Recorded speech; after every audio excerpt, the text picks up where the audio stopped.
আসসালামু আলাইকুম ওয়া রাহমাতুল্লাহি ওয়া বারাকাতুহু। প্রিয় দর্শক, আজ আমরা আলোচনা করব এমন একটি বিষয় নিয়ে যা একজন মানুষকে অন্ধকার থেকে আলোয় নিয়ে যায়। তা হলো জ্ঞান। জ্ঞান অর্জনে যে ফজিলত রয়েছে তার বিস্তারিত বিবরণ। আমাদের প্রিয় নবী হযরত মুহাম্মদ সাল্লাল্লাহু আলাইহি ওয়াসাল্লাম বলেছেন, জ্ঞান অর্জন করা প্রত্যেক মুসলিমের জন্য ফরজ। তাহলে চলুন জেনে নিই ইসলামের কেন জ্ঞানকে এত মর্যাদা দেওয়া হয়েছে। ইসলাম জ্ঞানের উপর যে পরিমাণ গুরুত্ব দিয়েছে তা অন্য কোনো ধর্মে দেখা যায় না। আল্লাহ তাআলা কুরআনে বলেন, তুমি বলো, হে আমার রব, আমাকে জ্ঞান বাড়িয়ে দাও। দেখো, আল্লাহ তাআলা তার নবীকে পর্যন্ত জ্ঞানের দোয়া করতে বলেছেন। এ থেকে বোঝা যায় জ্ঞান মানুষের মর্যাদা বাড়ায়। আরও এক জায়গায় আল্লাহ বলেন, আল্লাহ তোমাদের মধ্যে যারা ঈমান এনেছে এবং যাদেরকে জ্ঞান দান করেছেন তিনি তাদের মর্যাদা অনেক উচ্চ করবেন।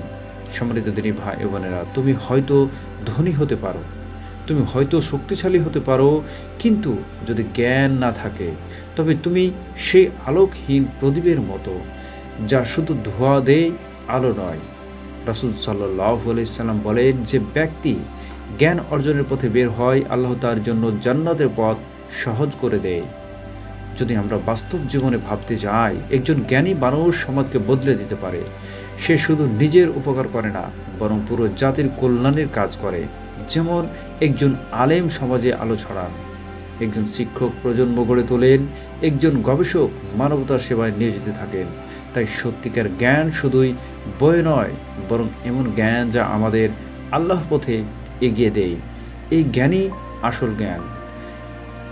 সম্মানিত দিনী ভাই ও বোনেরা, যদি এতক্ষণ পর্যন্ত ভিডিওটি ভালো লেগে থাকে তাহলে অবশ্যই চ্যানেলটিকে লাইক দিবেন এবং সাবস্ক্রাইব করে পাশে থাকবেন, আর সাথে কমেন্ট করতে ভুলবেন না।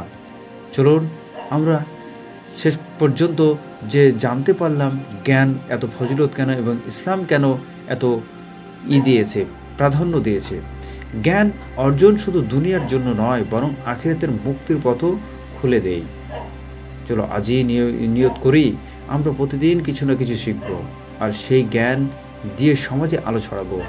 আল্লাহ তাআলা এই প্রসঙ্গে বলেন, যারা জানে আর যারা জানে না তারা কি কখনো সমান হতে পারে? কখনোই না।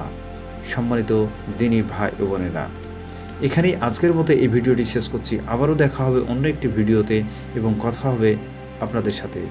আবারও বলছি, ভিডিওটি ভালো লেগে থাকলে একটি লাইক দিবেন, আর মন ছুঁয়ে গেলে শেয়ার করে দেবেন। আর যদি সাবস্ক্রাইব না করে থাকেন তাহলে অবশ্যই এক্ষুনি সাবস্ক্রাইব করে ফেলুন, যাতে পরের ভিডিও মিস না করেন। ইনশাআল্লাহ ভালো থাকবেন। আসসালামু আলাইকুম ওয়া রাহমাতুল্লাহি ওয়া বারাকাতুহু।